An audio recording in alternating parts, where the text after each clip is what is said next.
berjalan dalam firman-Mu, hatiku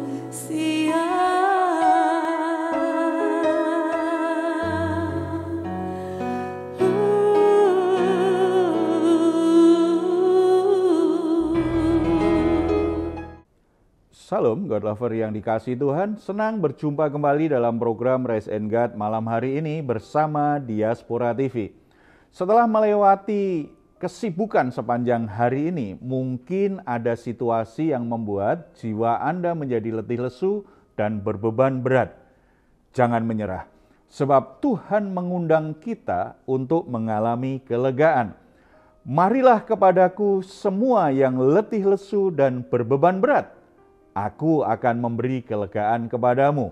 Itu yang dikatakan Tuhan Yesus di Matius 11 ayat 28. Undangan yang luar biasa, janji Tuhan yang luar biasa. Oleh sebab itu mari kita respon undangan Tuhan itu, kita datang dalam doa bersama. Kita berdoa.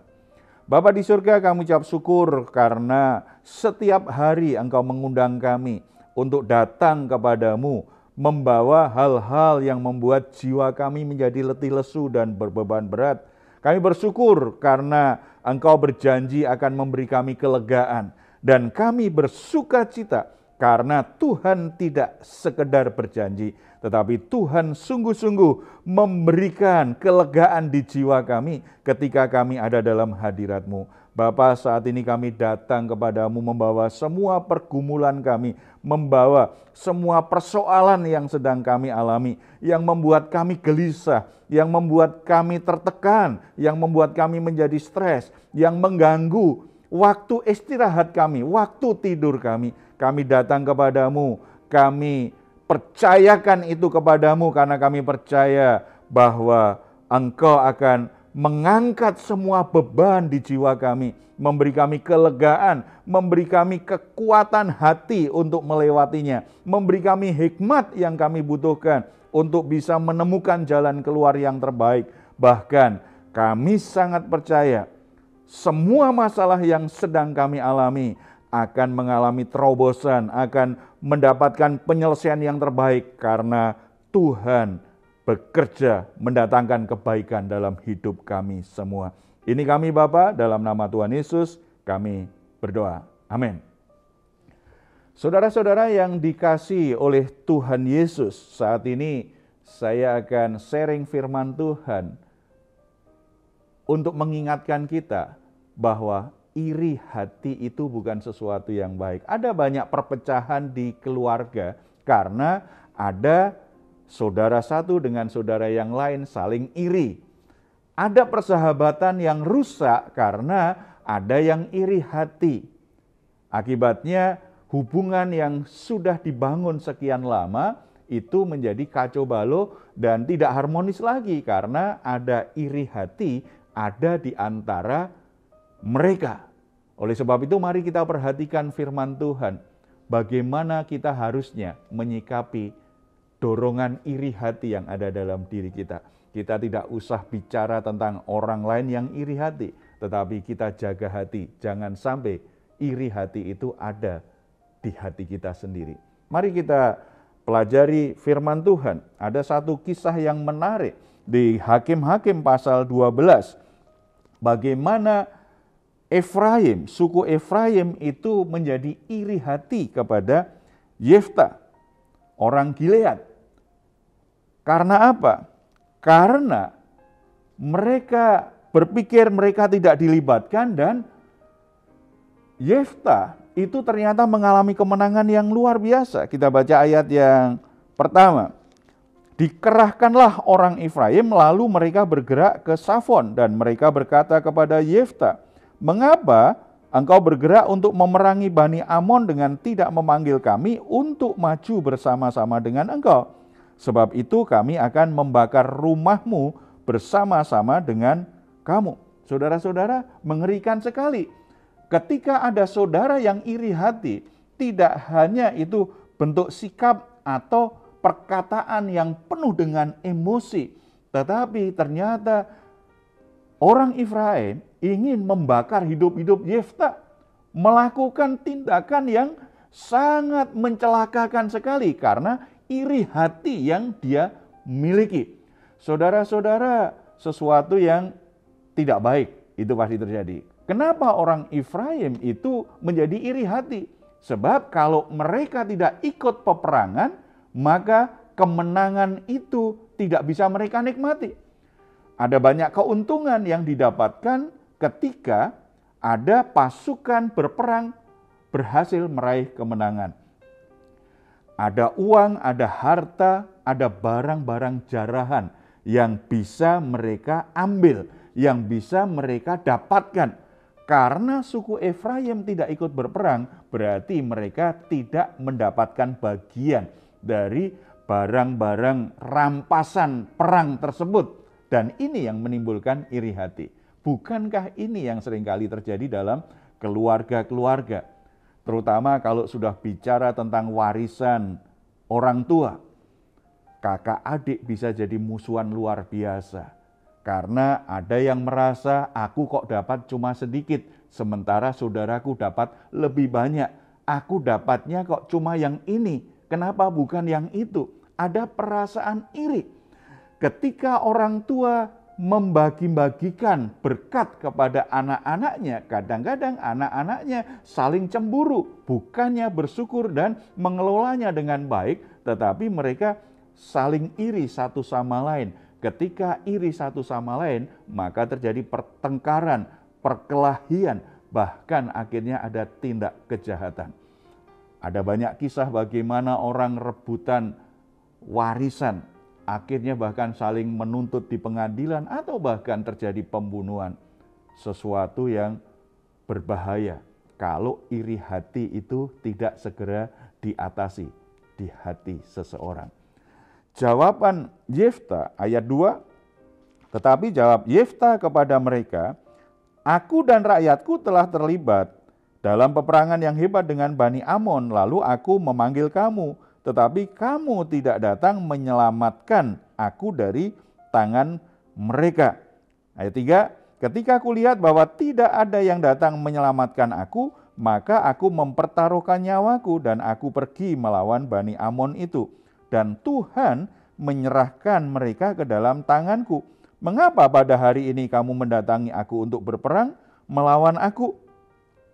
Ternyata Yefta sudah memanggil orang-orang Efraim untuk terlibat bersama-sama melawan Bani Amon, memerangi musuh yang datang kepada mereka. Tetapi karena iri hati itulah, dipelintir itu faktanya, kamu tidak panggil aku. Ternyata sebenarnya sudah dipanggil nggak datang. Makanya Yefta dengan semua keterbatasannya tetap kita harus berperang. Kita harus hadapi Bani Amon ini sampai kita berhasil menang. Karena kita percaya Tuhan yang akan memberi kita kemenangan. Sudah dinyatakan, berarti masalahnya bukan karena tidak dilibatkan, tetapi berarti iri hati itu banyak berpusat pada apa? Kecemburuan. Kok dia dapat lebih banyak, aku sedikit. Kok dia dapat lebih baik, aku kurang baik. Kok dia kelihatannya lebih dapat pengaruh, dapat jabatan, aku kok enggak. Jadi ada kecemburuan. Iri hati itu muncul karena ketidakpuasan dengan yang dimiliki dan dia cemburu dengan yang dimiliki orang lain. Jadi masalahnya bukan benar-benar enggak dapat bagian atau tidak dilibatkan, tidak. Saudara-saudara, ini yang menimbulkan peperangan nih. Antar saudara terjadi keributan. Akhirnya mereka berhadapan satu sama lain. Ada banyak korban terjadi. Dari perikop ini kita bisa belajar beberapa hal. Iri hati adalah perasaan yang muncul karena keinginan akan sesuatu yang dimiliki orang lain, yang didapatkan orang lain. Saya ingin memiliki yang dimiliki dia. Aku juga mau dapat yang dia dapat. Sementara melupakan fakta bahwa mungkin Tuhan sebenarnya juga sudah memberikan sesuatu kepada kita.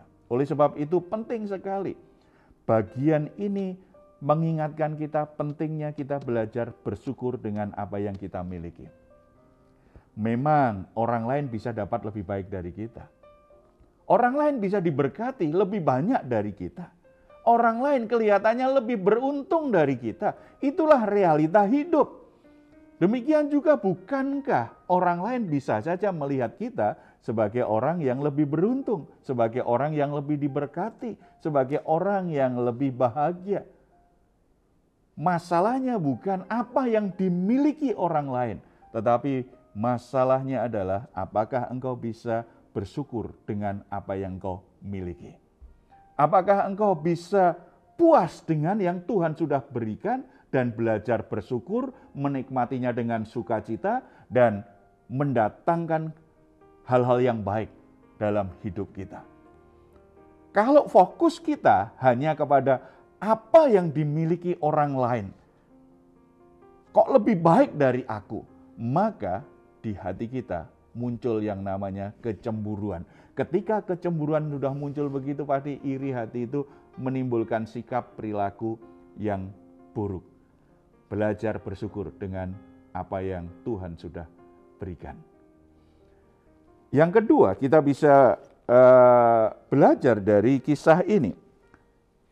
Sebagai manusia, kita memang sering tergoda untuk iri kepada orang lain. Kita tergoda untuk iri karena kita punya harapan itu tidak realistis. Kita punya harapan itu tidak berpijak pada anugerah yang Tuhan sudah berikan kepada kita. Ada orang menjadi iri dengan popularitas orang yang begitu dikenal oleh banyak orang karena dia bisa jadi pengkhotbah yang baik.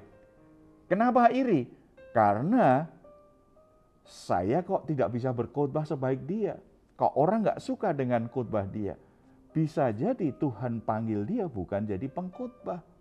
Tuhan panggil dia untuk melayani anak-anak yang terlantar, pelayanan diakonia misalnya. Ketika kita tergoda untuk tidak jadi diri kita sendiri, kita ingin seperti orang lain, maka di hati kita mudah tergoda menjadi iri dengan orang lain. Oleh sebab itu, Bapak Ibu Saudara, supaya tidak tumbuh kecemburuan, iri hati di hati kita. Tidak hanya tadi yang pertama kita belajar bersyukur dengan apa yang Tuhan berikan kepada kita. Tetapi kita harus berani, kita harus mau menjadi diri kita. Keunikan kita, karunia kita, bakat kita, pengalaman hidup kita, apapun yang menjadi ciri hidup kita, itu yang harusnya jadi fokus kita untuk bisa bertumbuh, bisa berkembang. Jangan bandingkan dengan orang lain yang berbeda. Belajar dari orang lain itu sangat baik, tetapi memaksakan diri harus seperti orang lain itu sangat tidak baik. Itu membuat kita mudah cemburu. Akibatnya justru kita tidak bisa bertumbuh dengan baik. Ada satu cerita ini yang saya pernah baca itu. Ada anak Raja Wali yang ditemukan oleh petani yang memelihara bebek di rumahnya, di halamannya. Anak Raja Wali itu dimasukkan di kandang yang sama dengan bebek itu. Kemudian makin lama tumbuh semakin besar. Anak bebek nalurinya itu pasti akan menuju ke air dan berenang. Tetapi anak Raja Wali ini takut dengan air. Ketika dicoba, didorong oleh saudara-saudaranya ini yang bebek ini untuk masuk ke air, dia akan tenggelam. Karena dia memang tidak punya bakat untuk berenang. Dia punya bakat untuk terbang. Selama itu dipaksakan, dia tambah frustasi. Dia menjadi iri. Kenapa saudara-saudaraku bisa berenang, aku tidak bisa? semakin dia fokus kepada apa yang dimiliki saudara-saudaranya ini, dia semakin frustasi, dia semakin iri, dan dia semakin tidak bisa bertumbuh sesuai dengan dirinya sendiri. Suatu saat ketika sedang berjalan sama-sama, bebek itu kan suka beriringan itu. Ternyata nggak sadar mereka sudah di tepi jurang. Dia ada di depan. Begitu ada di depan, dia jatuh. Saudara-saudara yang bebek sangat khawatir, wah bisa mati ini saudaraku. Tetapi ternyata ketika dia jatuh, dia berusaha untuk berjuang, untuk bertahan. Disitulah dia kepakkan sayapnya, ternyata dia bisa terbang, dia tidak mati. Saudara-saudara, ada banyak orang tidak bisa berkembang, tidak bisa bertumbuh karena hanya fokus bagaimana aku seperti orang lain. Bagaimana caranya aku bisa seperti orang lain. Bukan bagaimana caranya aku bisa menumbuhkan, mengembangkan keunikan yang Tuhan sudah berikan kepadaku.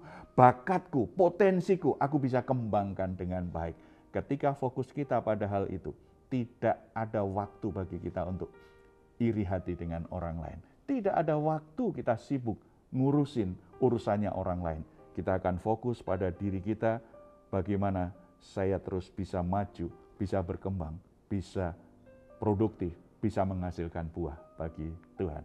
Mari kita bersatu dalam doa. Bapa di surga, terima kasih firman-Mu hari ini mengingatkan kami bagaimana kami menjaga hati supaya tidak mudah cemburu, mudah iri, tidak mudah tergoda dengan apa yang dimiliki orang lain. Terima kasih Bapa, karena sesungguhnya Tuhan memberi kami keunikan, potensi, bakat, karunia yang luar biasa. Tetapi karena kami terlalu fokus pada apa yang dimiliki orang lain, kami tidak bisa bersyukur dengan apa yang kami miliki saat ini, yang Tuhan sudah berikan kepada kami saat ini. Sehingga di hati kami selalu ada kecemburuan, di hati kami selalu ada iri hati.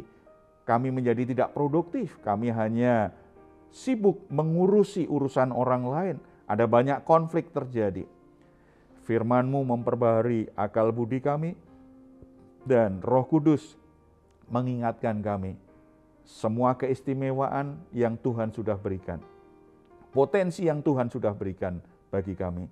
Berkati setiap upaya untuk mengembangkan bakat, potensi, karunia dari anak-anak-Mu Tuhan.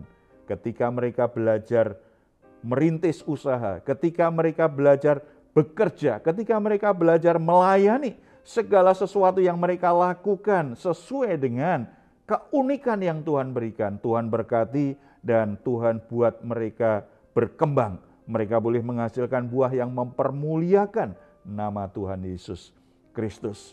Ajar kami semua untuk bisa bersyukur. Tidak ada yang kebetulan, tidak ada yang buruk darimu. Sekecil apapun, sesederhana apapun, itu sesuatu yang istimewa yang bisa membuat kami bisa berkembang menjadi lebih besar dalam anugerah Bapa di surga. Terima kasih Bapa. Dalam nama Tuhan Yesus kami berdoa. Amin. Puji Tuhan, jika saat ini Anda atau keluarga mengalami pergumulan dan membutuhkan dukungan doa, di layar saudara ada nomor telepon yang bisa dihubungi. Tim doa kami akan mendoakan dan menjadikan pokok doa dalam doa-doa yang kami lakukan. Percayalah bahwa Tuhan itu sanggup menolongmu. Selalu ada mukjizat dalam Tuhan. Silahkan jika Anda ingin memberikan komentar di ruang komentar yang ada di channel Diaspora TV. Mari kita perkatakan bersama-sama Mazmur 4 ayat 8 sampai 9. Engkau telah memberikan sukacita kepadaku lebih banyak daripada ketika mereka kelimpahan gandum dan anggur. Dengan tentram aku mau membaringkan diri lalu segera tidur, sebab hanya Engkaulah ya Tuhan yang membiarkan aku diam dengan aman. Selamat malam, nikmatilah Rest and God malam hari ini. Tuhan Yesus memberkati kita semuanya.